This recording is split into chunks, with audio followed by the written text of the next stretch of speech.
Hi everyone, a warm welcome to this explanation part of the Arithmetic and Exponents quiz that we just did, and I hope you enjoyed the questions that we had today. We did a set of 10 questions across different difficulty levels. Obviously, we started just like the GMAT started, more with easy questions and then went to medium and then to the ultimate hard level questions as well. And I hope all of you enjoyed this, and we're going to look at the explanations of the same. But again, as usual, always when I do the questions on explanations, I'm not gonna limit myself just to explain you how these questions work. My focus would be to help you understand how you can actually do it better, faster, smarter, and also some of the other learnings that will really help you in a lot of other questions. So that's what is going to be my focus. So stay tuned till the end to learn some of the great techniques, because obviously the more harder the questions get, these techniques become more important and you'll learn more from them. But first of all, congratulations to all the people who did well in the test, especially Arpit, Abhijit, Pranav, and Ankit, who topped the quiz, like the top 4 people. So congratulations for doing a great job in this quiz. And I hope you guys will learn also a lot about how to do these questions better. Okay, so let's get started without any further ado, guys. I'll just go to the presentation mode. A quick intro about myself, those of you who don't know me. I'm Piyush. I'm going to be your main host. I am the founder of GMAT Viz. I have 11 years of experience mentoring people across the globe. I have been a student myself for CAT and GMAT. CAT is an Indian test. Basically, I prepared for that first and then prepared for the GMAT. So I prepared for both the tests. Scored a 740 on GMAT, Classic, and 99 percentile on CAT. And personally, I love analyzing trends. So I teach Quant and DI at GMAT Viz. I'm a private tutor as well. So that's a quick intro about myself. Let's get going into the first question for the day. Now, this question, a fairly simple, straightforward exponents question, I would say. But the thing with these questions is they look very simple, easy question, but sometimes GMAT puts this question very, like I feel they plan it some way, like they give this question between the 16th and 20th question in the 20th first question in the test. Like how many of you have seen similar questions in the last 4 or 5 questions in your test, in a mock test also at the actual GMAT? Again, I'm not asking you to reveal actual GMAT questions. Like obviously you can't do that, but something similar you have seen, something similar, very simple, straightforward question in the last 5 questions on your mocks in the test. Just say yes if you have seen that. But I do see that happening a lot of times. Now, it's very simple. If I treat 1 by 2 as x, I just have exponents, like the power, whatever you want to call it, and this is what it will become, and that will turn out to be 2. So 2 is the correct answer. But in a hurry, a lot of people, since it is given generally towards the end of the test, sometimes people make mistakes in hurry, and they end up marking the wrong answer. But yes, like if you're focused enough, you'll not make mistakes on these type of questions. But GMAT, I feel GMAT intentionally puts it there because at that point of time, people are under time pressure, so they just rush into solving questions like at that point of time. Okay, so these are just questions where you have to be careful. Now, this is the second question that we did today. A good question, like a pattern recognition question is how I'll put it. Now, you have 2 options to solve this. The regular, the more common way is to kind of, mathematical way rather, is to kind of break it into 2 series and just add all the ones which are adding and subtract all the, add all the ones which are with the minus sign and subtract it. But that's a lengthier way. The easier way, if you notice the pattern over here, if you make a pair of 2 consecutive terms back to back, you'll always see that they end up being 2 each. That's what is happening even with this term. Focus on the places where I've put the brackets, guys. Okay, so it is ending up in 2. All of these are ending up in 2. So all you need to do is count how many pairs can you create. Okay, so all you have to do is count the number of pairs you can create and multiply that with 2, and that's what your answer is. So it's a very simple question. My largest term in this case is 10. My smallest term in this case is minus 20. I subtract them and I see a common difference of 2. I'll divide that and add 1. So if you do that, you'll get 16 terms overall. So 16 terms are there in the entire pattern. So there are 8 pairs that I can form. And if you can form 8 pairs, 8 multiplied by 2, 16 is your correct answer for this question. And that's what you should be using. That's what you should be doing with this question. So I would like to know how many of you did it like this. If you did it like this, say a yes. If you did not do it like this, if you let's say, broke it into two different series or used the formula of a series to solve this, say a no. Again, I'm not going to wait for your responses, but just seeing them will also help me understand how you went about doing this. So Tushar says no, Yash says yes. Okay. So at least some of you did it, some of you did not. So again, Tushar, this makes it so easier. So in these algebra questions like series and all of that, it is important that you observe first. Observation is a very important skill, and more important, it becomes even more important in the harder questions, basically. Otherwise, you'll be putting in a lot of energy on the simple questions also. Now, what that means is that you will have lesser time for the complex ones, which will require more time from you. So it is important that you apply these like methods. I'll not say shortcut. It's an observation that you need to make, and make it a habit, like in a question on algebra, number properties, and even word problems for that matter. First, observe and strategize before you attack the question. That's an important skill that you need to build, guys. Okay.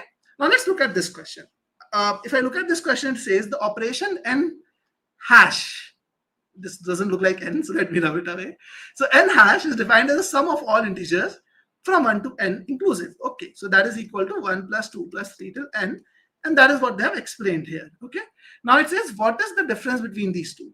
Now obviously there are 2-3 ways to do this. The more complex way would be to find the sum for 15 hash and find the sum for 14 hash and then subtract it. But obviously that's a longer way. But if you notice it and observe it carefully, 15 hash will be 1 plus 2 all the way till 14 plus 15. And 14 hash will be 1 plus 2 till the way 14.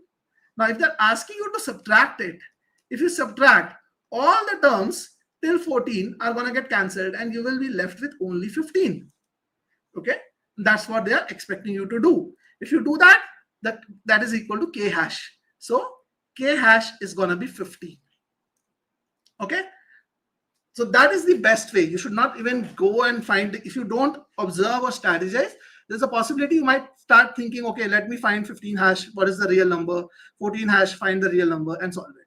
So that's one trap in this question. Okay, the second trap in this question is sometimes people in the heat of the moment, if they're not focused when they're solving, they'll get k hash as this, and they will not read what the question is asking for. They are asking for the value of k hash itself, so it should be 15. But what they can do is they can start finding k. They might complicate it in their mind itself, that okay, possibly they have given hash, so there has to be some use of it. So they might start finding k. Okay, and they might say k is equal to 5, which is the case. Yes, if you add all the numbers from 1 to 5, basically that's when you get 15. So some people might think k is equal to 5 is the correct answer, and that's another trap.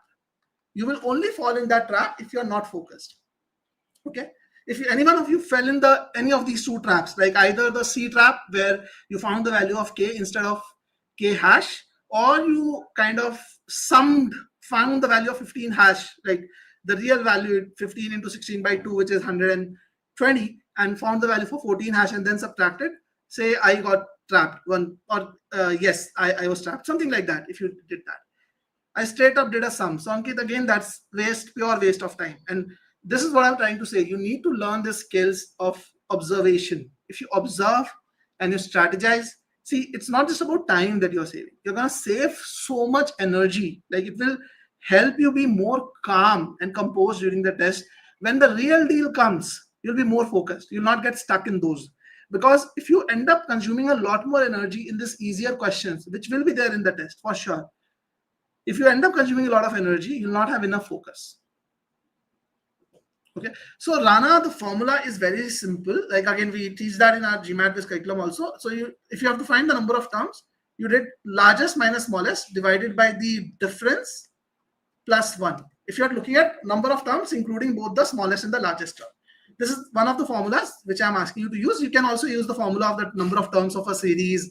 That way also you can solve it. But the idea is simple. You subtract from largest, the smallest number, which is there, the two ends of the basically data set you have, and divide it by the difference plus 1 to it. Okay.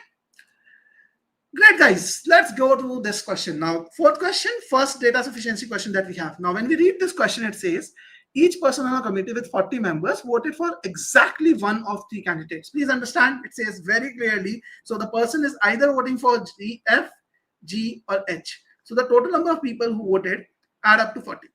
Okay, so the sum of this add up to 40. Okay, if F and G and H are the number of votes received by these candidates, let's call it that way. Again, I'm not asking you to write down the equation. That's the mental map that you need to draw in a data sufficiency question. Now, did candidate F receive the most number of votes? So it's not a value question, it's just a yes no question, and all we care about is is F greater than G and H both. That's it. That's what we want to do. Now, if you look at this first statement, F received 11 votes. Now, if F is 11, now G plus H is then 29. Okay. Now, in any case, no matter what you do, even if G and H are very close to each other, they will be around 14 and 15. Even if you reduce one of them to the minimum value, let's say 1 vote, basically, the other one will be 28. So it will always be one of the two, G or H, will always be greater than F. So the answer to this question is a definite no from statement 1, and hence statement 1 is sufficient to answer the question. Okay. Now, on the other hand, if you look at statement 2, it just tells you that H received 14 votes. Now, what that means is F plus G is 26. Okay. Now, it's very well possible that F is equal to something bigger than 14. Let's take 15. And it is also possible that F could be something smaller than 14. Could be 13, could be 10, could be 2. I don't care. All I know is, in this case, the answer to the question is yes. In this case, the answer to the question is no. In one of the scenarios, F is the largest of the lot. In the other scenario, it is not. So since I'm not getting a conclusive answer, I cannot solve from statement 2 alone. So that is not the correct answer. The answer in this case is going to be A because of that. All right, guys. So that is something you have to understand. Okay. All of you with me till this point? I hope everything is clear. I'm trying to explain in as crisp and at the same time going in the right level of detail as well. So if all of it is good, let's move ahead to the question number 5, where the real deal starts. Okay. So these questions, I call them as miscellaneous questions. I like this don't really fall into any particular topic, as in, again, obviously this is number properties. I totally understand that, basics of number properties, but there's no formula, there's no concept technically that you need to know apart from the basic understanding of numbers, how numbers work. So these questions are completely observation driven questions. Now, this is a relatively straightforward question compared to some of the questions that I've seen in the official GMAT mocks and the official GMAT space, the question bank and all. And obviously in this quizzes, since we are not doing official questions, we can't show those to you. Otherwise, I would have shown some of the more complex questions of this type. But one thing which is very common in these kind of questions is identifying the right entry point. It's very important that you identify where you should enter the question, like what your entry point should be, because if you don't start and identify the right entry point, it's difficult. So generally in these kind of questions, again, since I don't want you to just be able to solve this question, I wanted to equip you to understand how to solve different questions, which is what we did do with our GMAT with students. I will share some of the learning for you. So one of the key entry points is where you see numbers in the game. So if you see an operation happening, let's say there's a multiplication happening, you see numbers, let's say 9 is multiplied by A and it leads to 7, let's say, in the units place. That's a good start. That's the place where you need to start, where you have numbers in the game, in any operation where you see numbers. And ideally, if you see 2 numbers, because obviously they will not give you all 3 numbers in an operation. Like when I say operation, I mean 2 inputs are there. Either you add or subtract or divide or multiply, and you get 1 output. So out of these 3, 2 inputs and 1 output, if you have 2 numbers, that's the right entry point. If you don't have 2 numbers, if you have 1 number, that's the second best entry point. And if you don't even have that, which is the case over here, you don't have any numbers here, then you cannot really take that as the entry point. But in these questions where they are giving you decimal representation of something and showing some mathematical operation carried out and trying to find the value, asking to find the value, you need to think about the numbers in the game, numbers in the operations. That's your first priority. If you don't get that, then you need to draw inferences based on basic math. And one of the inferences that I've seen GMAT expecting you to know is like around carry. what could be the value of carry in a particular case. Now, if you observe carefully, A, B, C, D are all non-zero distinct digits. That means both AB and BA are two-digit numbers. Now, if AB and BA are two-digit numbers, and again, remember, these are two-digit numbers, this should be shifted towards this side. So the addition should be something like this. Let me just correctly write it, just to ensure the alignment. I know that is also correct, but let's align it also. So I know if I'm adding two-digit numbers, even if I go to the highest two-digit number possible, let's say 99 and 99, if I add them up, I'm going to get a carry of 1 maximum. I can't get a carry of more than 1. And here I'm sure that they can't be 99 because A and B are distinct numbers, but still doesn't matter. So one thing I know for sure is that C is definitely 1. Okay, how do I know that? How do I know it's not 0? Because they have very clearly mentioned they are non-zero digits. So that's where the constraints come into picture. Yes, this part confused the question. Yeah, this part can confuse. This is a confusing question. And that's why I said we are getting into the real deal now. So I know that C is 1. Now, the moment I know C is 1, what you should do is, guys, you should right away replace the number C with the, replace the variable with the number. So I get this as the result. Now, when I get this as the result, now I have the operations. I have the operations in front of me, basically, which I can use, where I have numbers in the game. Again, understand, entry point, but first priority is numbers in the game. So I see B plus A is leading to 1 in the units digit. Now that definitely means B plus A has to be 11. Because if B plus A is equal to exactly 1, then one of them has to be 0, which is not possible. So B plus A has to be 11, and they can't be equal to 21 because with 2 single digit numbers, I can't get to 21 on adding them. So I know B plus A is 11. Okay. And I also know that I had a carry over of that additional 1, this tens place of 1 on this side. So I know A plus B plus D 1 is equal to 1D. And I know A plus B is 11. So 11 plus 1 is 1D. So I know 1D is 12. So D is 2. Okay. Now, at this point, I know C is 1. I know D is 2. I know A plus B is 11. Now, some of you who don't read the question properly, they might start thinking, I don't know anything about A and B. How do I find what values of A and B are possible? Like it could be 8, 3, 7, 4, all of that. And you might get yourself confused. And that is another important thing, guys, you need to understand in the test. If you are confused at any point of time, you have to understand at the right moment when you're getting tangled in the question, take a step back and read the question properly once again. More importantly, like related to the parts that you're confused about. Okay, or you can do the entire question reading, but do it properly and you'll understand where you are missing. Otherwise, you get into a loop where you might end up spending 3, 4 minutes, 5 minutes, and then you will end up like that pressure will go on to the next set of questions and you'll do very poorly in the test. How many of you have entered in those loops and actually been stuck in those loops for a decent amount of time?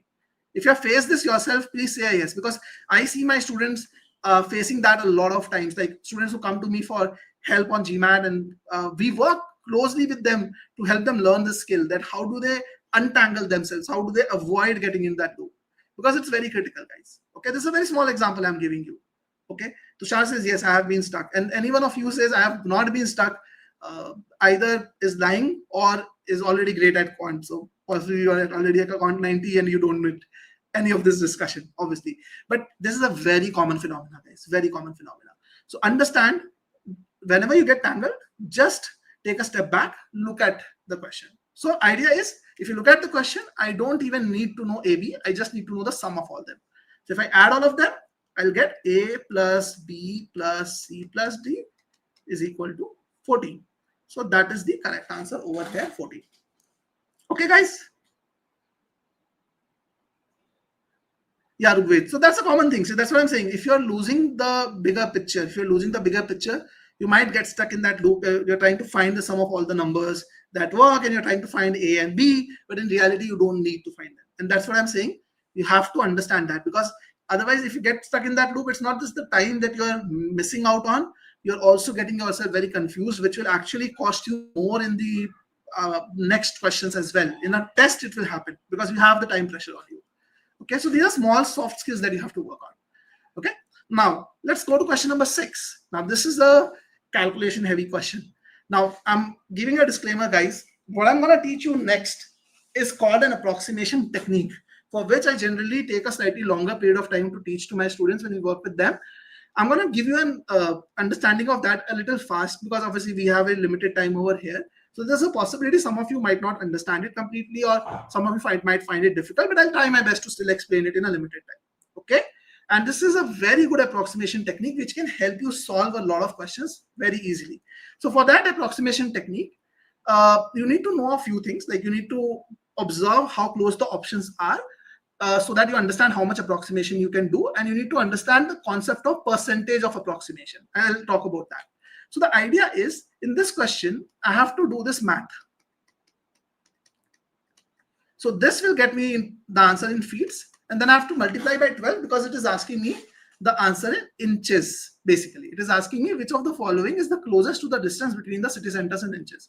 And again, guys, I'm assuming you have all done this question, so you've read this question already. If you are watching this video later, please pause it and read the question, okay? So that you know what the question is asking for. So it's just asking for us to convert miles to inches. That's it. And they have given how many feet are in your mile. So I'll just multiply that with the number of miles to get in feet, and then I multiply with 12 to get it in inches. So that's my answer. Now, very clearly, if I notice, there are values which are 10 to the power 8, 10 to the power 9, 10 to the power 10, which are pretty far away. Like, it's almost 10 times of each other. And these two values are pretty close. So if I get the answer in form of 10 to the power 7, I'll have to be cautious about my approximation and degree of approximation that I have done. Otherwise, I don't have to worry about that. If I'm not doing too much of approximation, I'm good. So instead of calculating this, I will calculate this. And I'll write it somewhere here, so in the center. I'll actually calculate this value. Okay, this is much easier to calculate. Now, these are 2 zeros. These are 3 zeros. I'll write them as 10 to the power 5 on the side. Okay, so I'm left with 35 into 6 into 12. Okay, now 35 into 6, if you do, it is 210 into 12 into 10 to the power 5.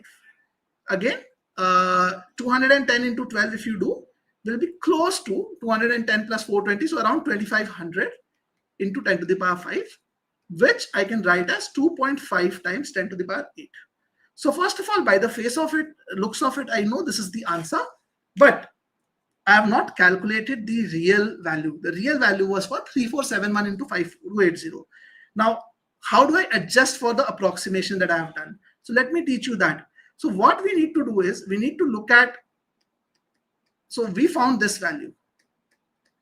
All right, guys. Now, if you notice, this one is around 29 units less than this. Again, if you want to learn the concept of approximation, you can understand that this is around 1% down, right? 1% below 3500, because 1% of 3500 is 35. So if I reduce 3500 by 1%, I'll get 3471 approximately. Again, I don't need to go to exact values because the answers are pretty far away. Okay, 1% approximation. Okay, you're right, Karthik. Like Karthik says, 5280 to 6000. You are not comfortable, do 5500. But the technique that I'm teaching you will allow you to do that. But generally, I also say you should not do more than 10% approximation unless you are at an expert level on this. Okay, but I'll teach you the technique. Don't worry, understand. So this, if I'm going, I'm reducing. I have to reduce it by 720, which is approximately 12% down. Okay, so if your approximation is 1% down and 12% down, the real number, if you don't want to go into very specifics, on very, very exact, it will be 13% down.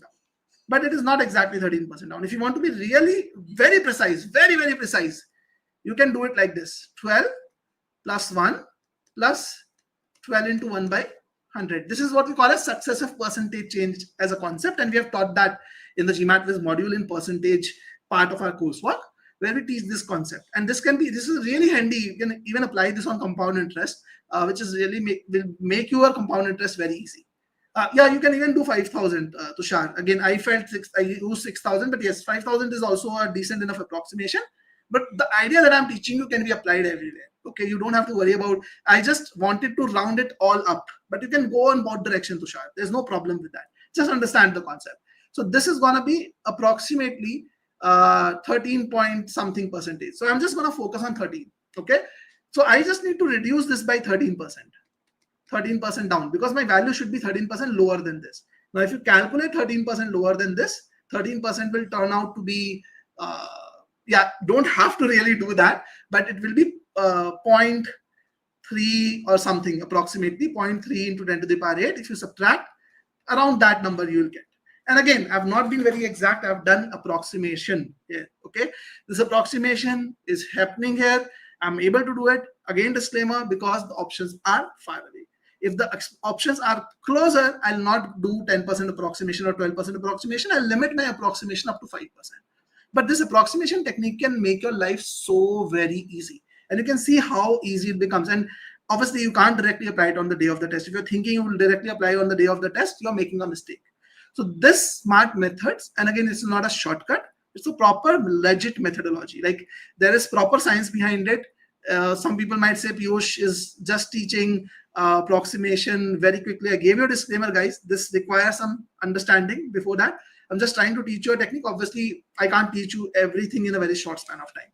But this is something you can read about, learn, and there's proper mathematical logic behind this. This is not at all a shortcut. This is just a smarter way of doing this question. Okay? And important to observe the options as well. And yes, as Tushar said, you can go about 3,500 into 5,000 as well. Okay, guys? I hope this was clear.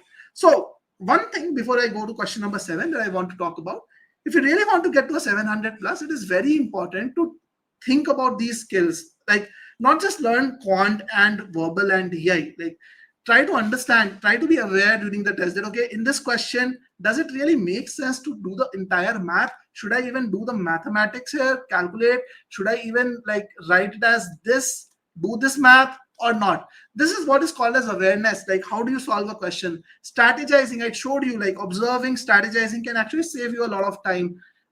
In word problems relating to real problems, real scenarios, meticulous reading and working under pressure, all these are very, very important.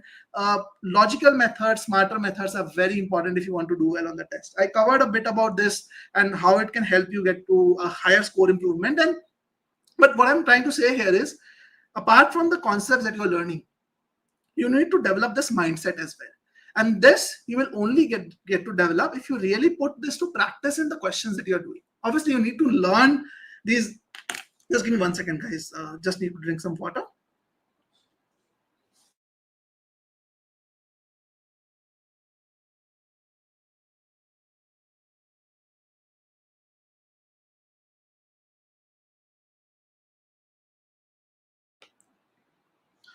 Sorry, guys. Yeah, thank you so much for that. So what I'm saying is that you need to learn the different skills and how they're applied in different scenarios. There are different traps that GMAT sets for you. So those you have to learn, and then you have to put that into practice. And this can give you that jump in the score that you're looking at. So Natasha has a question. Is it safer to always approximate same direction up or down? We know it's larger or smaller than the answer.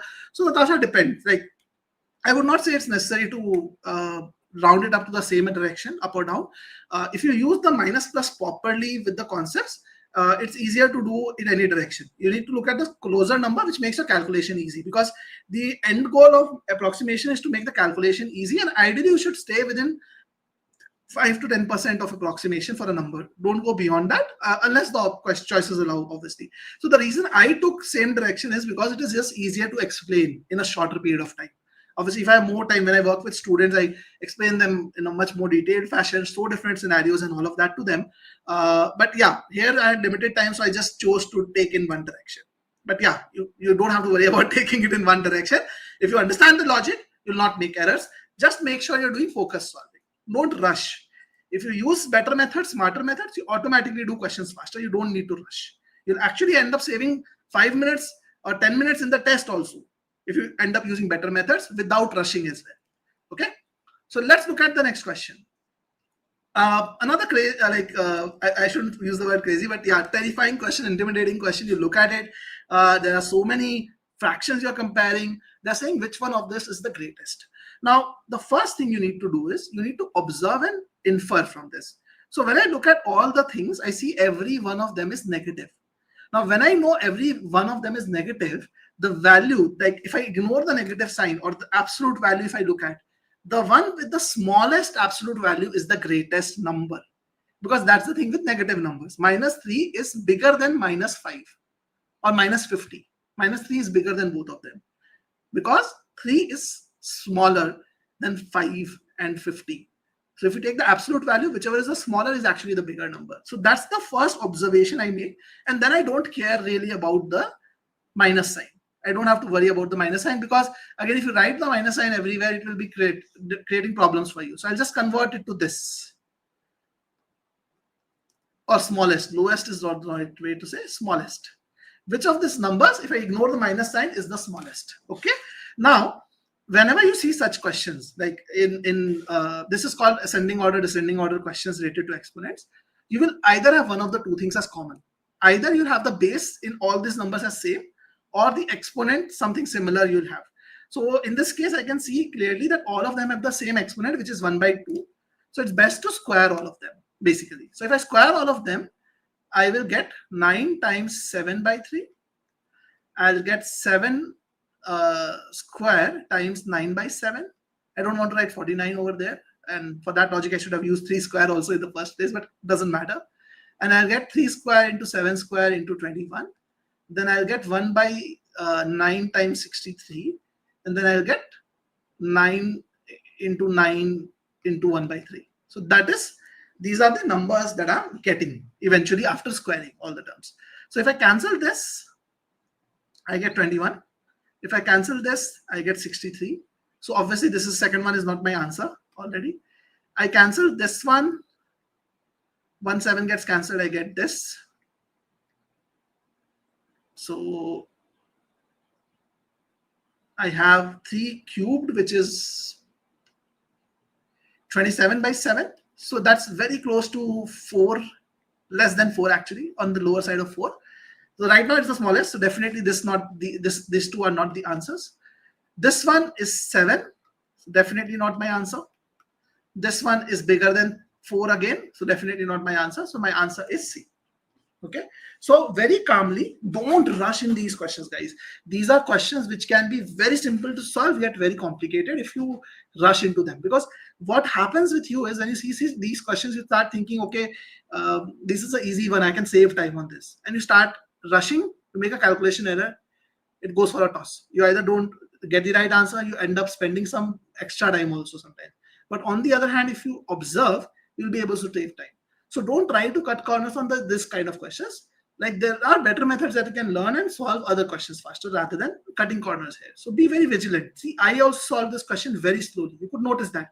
Like I could have done like this entire calculation really fast, really quickly, but I spent my time. I made sure that I'm not solving it subconsciously, but rather consciously solving it. Okay, that is very critical, guys. Please understand.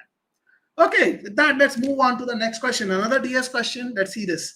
Okay, a slightly confusing question. Wants to confuse you, but if you look beyond the trap, you'll actually find it to be easy. Okay, guys, I think I had some issue. My presentation has stopped, but just give me 1 second. I'll be able to pull it out real quick. Okay, great. I have it back here.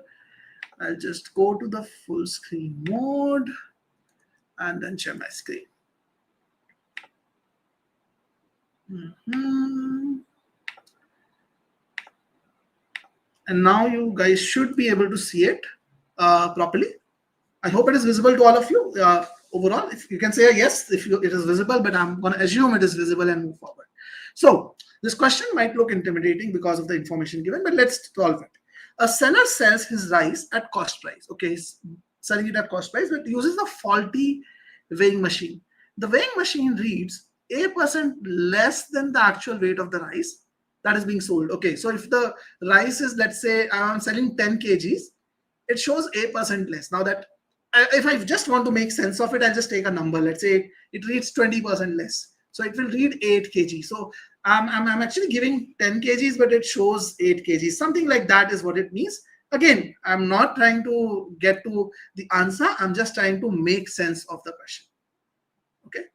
Yes, Karthik, we actually in the last question we picked the smallest number after querying, because I explained the entire thing that since all the numbers were negative, the greatest number is actually the one with the smallest absolute value.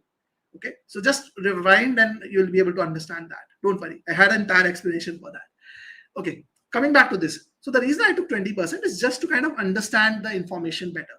And I recommend my students to do that. Like, again, whether you take a number or not, it's totally your call, but at least get an idea. Don't go into the question with confusion in your mind, because if you're confused when you're doing the question, it kind of creates trouble, because you're not able to give your 100%, you're not able to get it right because of that, and maybe spend extra time. So important to spend your time in understanding the question stem. And trust me, guys, I work with a lot of students who have scored as high as Quant 90, 88, 89 very frequently. And I teach them these techniques and they're still able to complete the test with some extra time remaining. Okay. And these people did not have a Quant 88 or 90 to start with. They were in the low 80s to start with. So the more time you spend on the question stem, it really helps you in actually doing the question in the fastest possible time, because you have a much clearer understanding and you're able to process information better. Okay. So that's what I wanted to just clarify. But anyway, like this is what I understood. Then it says, find the profit or loss percentage on selling 10 kgs of the rice. Now, if they're talking about percentage, does it really matter whether he's saying 10 kgs or 5 kgs? I don't really think so, because the idea is if profit percentage we are talking about is immaterial of the number of units being sold, right? The kgs of units being sold. Like even if it sells 5 kgs of rice, it will be same percentage loss or profit. So 10 kg in my opinion is like irrelevant. I'm not going to really worry about it as much. So let's go to statement 1. So I'm just going to look at the loss and profit percentage. I need to know the cost price, selling price, or a relationship between the two. Even if I don't know the price, a relationship between the two, a ratio between the two is sufficient. So let's go to statement 1. If the seller gives a discount of 10%, then he will incur a loss of 55%. Good. So my mind says it's sufficient because I have a relationship. I know if 10% discount is given, he makes certain loss. So I can do mathematics on it and find if he doesn't give a discount, then what will his loss be? But I don't really need to do the math. Just to be clear, I don't really need to do the math. If you have a conceptual clarity in DS, you can understand the logic and take proper calls. And I'm not talking about guesswork, guys. Please understand, I'm not talking about guesswork. I'm talking about conceptual clarity. If you have, you will know this is sufficient. But for the sake of understanding, I'm going to help you explain this mathematically. Okay. But in reality, I might not do that. And depending on where one of my student is, I might not ask them to do that if I feel they have conceptual clarity. But if I feel you don't have conceptual clarity, please don't do this because it will be guesswork. Better to do the math. Okay. But if you have conceptual clarity, you should take a call and mark like statement 1 is sufficient. But anyway, let's understand this. So if he gives a discount of 10%, what does that mean? So right now, let's say his like he will incur a loss of 55%, right? So let's say his cost price is $100. Let's call this hypothetical scenario. So his hypothetical selling price in that case is $45 because he's making a loss of 55%. So 55 is the loss on 100. That means his hypothetical selling price is $45. Okay. Now, again, it doesn't matter. I'm talking about percentage. So I'm take numbers, assume numbers and solve it. And that's what I meant in one of the previous slides I was showing, right? Relating to real life. Instead of using variables, if you use numbers to solve basic word problems like percentage, profit and loss and ratio proportion, trust me, guys, you're going to end up saving 3 to 4 minutes in just those questions, which are going to be 3 to 4 questions in the test easily. Minimum 3 to 4 minutes you'll save. Okay. So hypothetical selling price is going to be 45. Now this is after 10% discount. So if my current selling price or the correct selling price, let's call it correct or current selling price is 10, this has to be 9, right? If I assume this to be 10, then 10% discount means 1 is the discount. So this is 9. So this is basically nothing but the ratio. So if this is the ratio, I can multiply this with 5 because this is the common element.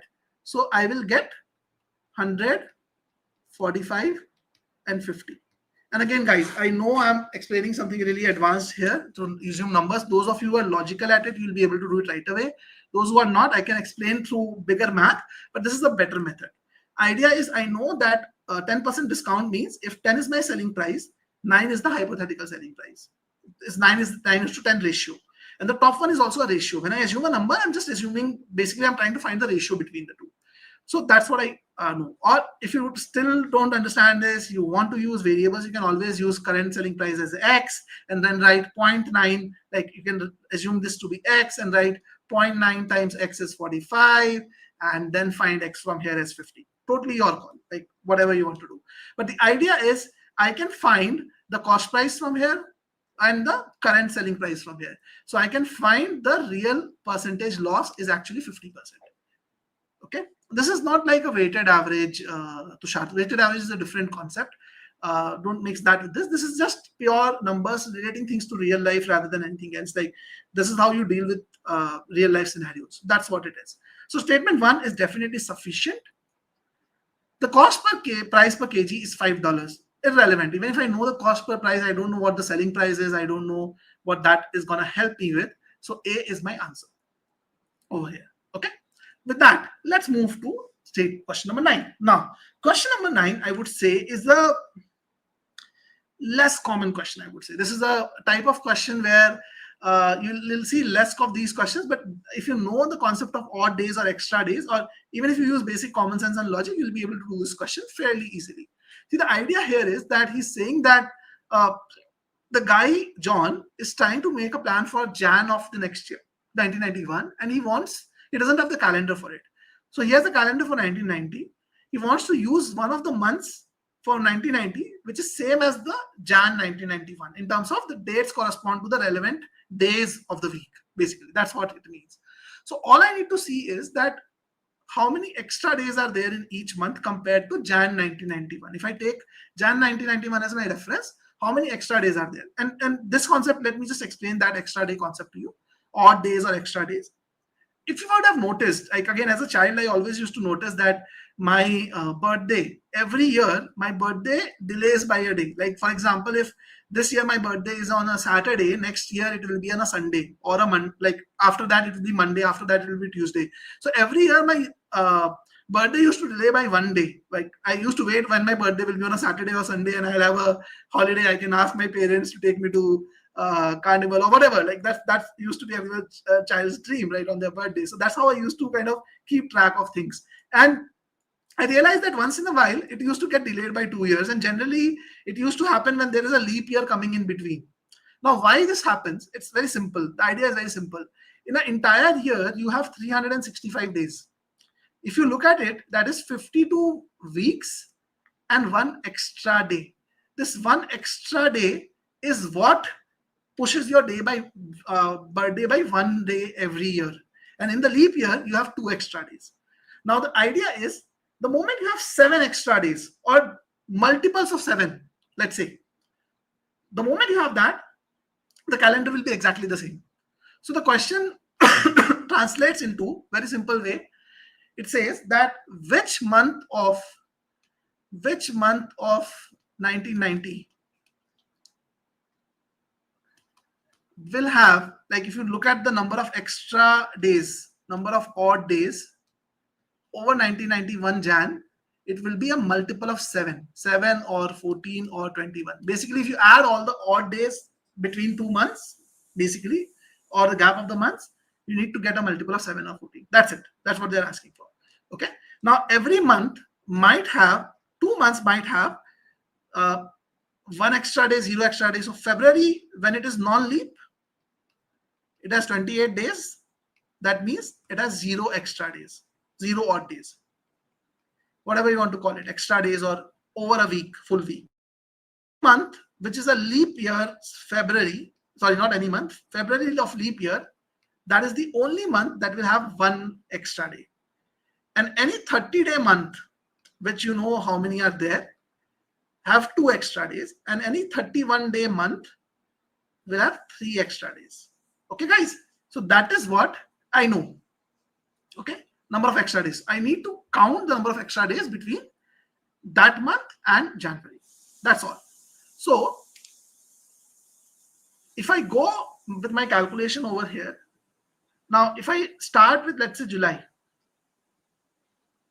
So August will have 3 extra days. September will have 2 extra days. October will have 3 extra days. November will have 2 extra days. December will have 3 extra days. Okay. So if I'm moving from July to this, I have how many extra days? I have 7 here. We'll have 5 here. So I have 12 extra days over here. Okay. So I'm just gonna add the July also. Wait a second. Am I adding it right? I'm making a mistake in addition here. This is 3 plus 2 plus 3, which is 8. And then 3 and 2, 5, 13 I have. Okay. So 13 definitely not adding up.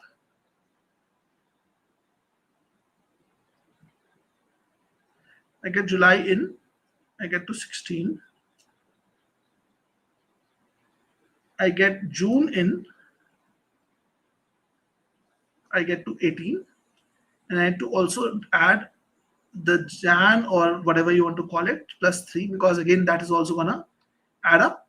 So either you can look at Jan, you can add Jan, or you can add May, whatever you want to call it. Let's add May. So 21. So basically it's a multiple of 7. So May is my correct answer, because May of 1990 will have the same calendar as Jan of 1991 will have, basically. So that's the idea. Like again, this is a slightly more complicated way. I'm just doing this math in front of you. I didn't want to do back and forth, so I did this. But better, faster way, which I used when I solved this question in the morning for the first time today, was, again, if this is clear, I'm just gonna erase this, or do I have another slide? Let me just erase this for a minute. You guys can go back if you want to check. The way I looked at it was Jan 1990 to Jan 1991. This is plus 1, the entire year. Okay. Then Feb adds 2 extra days. March adds 3 extra days. April adds 2 extra days. And May adds 3 extra days. So if you add all of this up, this is like, oh, sorry, May you don't have to add because we're reaching to that. Jan you have to add, sorry. It's the same thing. Let's see, 7. Wait, what am I doing? Sorry, guys. But April, Feb is not 2 extra days, sorry. Yeah, so let me just write it properly. So May will have 3 extra days. So if you notice here, if I go from Jan till May, I'm adding 8 days extra here. But in reality, like from Jan to Jan entire year, it is 1 extra day. So if you subtract the two, you still get a difference of 7, basically. So between May and Jan, like if you go from May and to Jan, it will be a multiple of 7. The gap will be a multiple of 7 again. So this is an easier way coming back, from this side, it is less number of months I have to calculate, because the options are in this side of the year, basically. Backward calculation that I showed, I had to calculate a lot of months like August, September, October, all of that. There was a lot of calculation, but this is easier. So the entire year, if I move, it is plus 1. From Jan of the same year, 1990, to May of the same year, it is plus 8. And you can think of it like this, that plus 8 is again plus 1 only, because technically 7 days is a week. So May is also plus 1. Jan 1991 is also plus 1. So May 1990 is plus 1. Jan 1990 also is plus 1 over Jan 1990. So definitely these two have the same calendar. Okay. So this is the concept of odd days. Again, I've tried to explain it in a very short span of time. Otherwise, I generally take about 20-30 minutes to explain this and understand it properly. But yes, concept of extra days can be used to solve this question faster. Now, similar to this, there is a concept of clocks that very rarely tested on GMAT, but if you understand a very simple method of relative speed, can actually make you solve questions faster and easier also, conveniently. So I wanted to try this question for a minute, guys. This is the additional question that I'm giving on clocks. I wanted to try you to try it for a minute. Okay, just read it at least, or get started. Okay, so I'll be on mute for a minute. I'm going to go on full screen mode. Okay, all the best.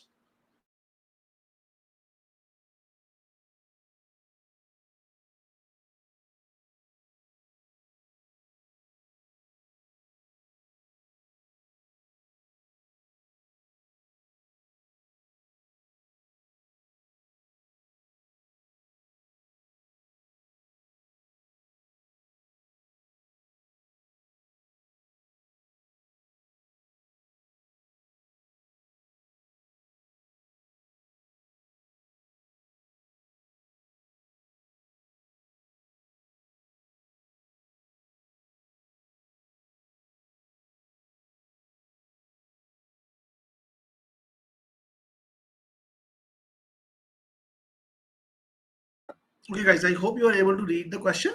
So let's start now. So Natasha has a question. How do you know how many days of the each month add? So again, Natasha, I told you that before starting. And again, please don't mind. I have tried to explain a complex concept in a very short span of time. But idea is in 20-day, 8-day month, you'll have 0 extra days because it's 4 weeks. 30-day month, it will have 2 extra days, and 31-day month, you'll have 3 extra days. So I just looked at the number of days in a month and then added the number of extra days. And I explained the same thing before doing that. Okay, guys, so let's start with this one. Now, in this question, it says that at what time between 7 and 8 are the hour hand and the minute hand exactly perpendicular to each other for the first time? Now, if you look at the clock, at 7 o'clock, this is how the clock looks like. Now, what you need to understand is that if you look at the speed of the minute hand, I will say in the clock, there are total of 12 divisions. Correct? Something like this. If you look at the speed of the minute hand, it is 12 divisions per hour. And the speed of the hour hand is 1 division per hour. Because the hour hand in every hour will move by 1 division. It will move forward by 1 division. And the minute hand will start at 12 and will circle the entire clock in the hour and come back at the 12th division once again. So it covers at speed. Speed is 12 divisions per hour. And since they are traveling in the same direction, which is the clockwise direction, their relative speed is the difference of their speeds, which is 11 divisions per hour. Okay. Now, again, a complex concept. I'm trying my best to explain it in a short span of time. The relative speed is 11 divisions per hour. Now, at 7 p.m., if you notice, the gap between them, initial gap, let me call it, is 7 divisions, right? The hour hand is 7 divisions ahead of the minute hand. Okay. Now, if I want them to be perpendicular, the gap in divisions, the desired gap in terms of the number of divisions I need the gap to be is 3 divisions, because each division is 30 degrees. So if it is 3 divisions, it will be exactly perpendicular to each other. So the gap to be covered by the minute hand over the hour hand has to be 4 divisions, and that has to be covered at the relative. The time taken would be concept of relative speed if I apply gap to be covered divided by relative speed. So it's going to be 4 by 11 hours, which is going to be 4 by 11 into 60, 240 by 11 minutes. 22 minutes something will be the around 22 minutes, I would say. But yeah, answer will be around 21 minutes, some seconds, basically. And this was tested in GMAT in a official question I've seen on TPA, where they want you to find the number of minutes and the number of seconds also. So if you know this concept, it's very easy, because you have to be very precise with the answer. You can't say 725 as I see Atul and Tushar saying. Like, I understand it's between that, but where exactly? So it's 7 plus 240 by 11 minutes. So you can find that by doing this very easily. You can find the exact number of minutes, exact number of seconds as well. So this is one of those concepts that is rarely tested, but if you know this and you apply relative speed on it, or you know this concept, it's very easy for you to solve a question like this. If I ask you now, when will the hour hand and minute hand meet between 6 and 7 p.m., you'll be able to solve it in like 30 seconds, 40 seconds, basically. So there are a lot of these question types or concepts that are tested on GMAT. If you're aware of them, obviously at GMAT Wiz, we try to teach all this to our students through our tutoring classes, through our courses as well. So the idea is that you can learn these techniques, you'll be much better prepared to tackle them. Okay. And if you just in case want to schedule a discussion with us to understand how we can help you with your GMAT preparation, feel free to reach out to us on this link, guys. Okay. Now let's move ahead to the last question number 10. Now, by the looks of it, it looks very intimidating as a question, because like you have this n, which can be between 1 and let's say 100, including all of the values from 1 to 100. They're asking what is the probability that this thing 1 to the power n, 2 to the power n, 3 to the power n, 4 to the power n, it's not divisible by 5. So you might think, okay, how do I put all these values for n? Then how do I find all these things? But what you need to understand is, when you talk about divisibility by 5 or 10 or 2, basically any factor of 10, only thing that you care about is the units digit. That's the only thing that you care about. So what the question is really asking us is, how many different unit digit can I get? And again, when I say divisibility by 5, 7 and 2 are the same, because if you divide 2 by 5, your unit digit is 2, and you divide by 5, you get a remainder of 2. 7 also, if you divide by 5, you'll get the remainder of 2. So the idea is that I will have to find how many different units digit I can get. And the maximum cyclicity of units digit is 4 for any number. So I don't need to check beyond 4 numbers, because if I check for the first 4 numbers, whatever is the units digit for those 4 numbers are going to be repeating in the same sequence afterwards. And again, this is the advanced concept of application of units digit. You need to have that basic understanding clear. So if I check with n equal to 1, then the unit digit of 1 to the power 1 is 1, 2 is 2, 3 is 3, and 4 is 4. So the unit digit ends up being 0. So the remainder is 0. If n is equal to 2, on the other hand, unit digit of 1 is anyway 1, 2 is 4, 3 is 9, and 4 is 6. So I'll get this as 1 plus 9, 10, and 10. Again, I'll get, wait a second. Let me just quickly check it. Yeah, 0 again. Okay. Now, if I check n is equal to 3, 1 is 1, 2 is 2, 4, 8, 6. And if you know the cycle of 2, the unit digit repeats in this sequence. For 3, it repeats in the sequence. So that's what I'm using. And for 4, it repeats in the sequence of 4 and 6. So 3 will be 7 and 4 will be 4 itself. So I'll get the unit digit as 15 and 5, again 0. If I take n is equal to 4, on the other hand, I'll get this as 1 plus 6 plus 1 plus 6. So that will turn out to be 1, 1, 6, 6, 7, 14, 4. So my remainder is 4. So in 1 out of 4 cases, basically, my number is not divisible by 4 overall. Okay. And 3 out of 4 cases, it is divisible by 5. So that's my answer. All right, guys. So this is how you solve this question. You just have to look at the cyclicity of the units digit. You know that it is going to be, after 4, it is going to be the same number. Like for n equal to 5, it will be again 0 and so on. It will, like, pattern will repeat itself. Okay, guys. So that's about it from our discussion for our discussion today. So I hope you got a decent idea about how to solve these questions properly, and I tried my best to give you as high value as possible through the different methods and the different things that you could learn. So all the best, guys, and give your 100%. Try to apply this, and we'll see you soon again when we do the next quiz together. And stay tuned. In case you want to talk to me directly, understand how we can help you out, feel free to reach out to our team and answer the question. Yes, why I explained for 4 is simply because the higher, like, cyclicity of powers of every number repeats after 4, basically. Okay, so the n equal to 5 will have the same unit digit as n equal to 1, and n equal to 6 will have same unit digit of n equal to 2. That's a basic concept of unit digit that you need to know. Obviously, if I start teaching every concept, the session will go on for a very long time. So unfortunately, I'm not teaching that, but read upon unit digit. We have covered this in our course also of GMAT quiz. You'll understand why after 4 I don't need to check, because it will simply repeat after that. Okay. Okay, guys, thank you so much. And I hope the session was helpful and you got a great learning out of it. We'll see you soon again, guys. Thank you.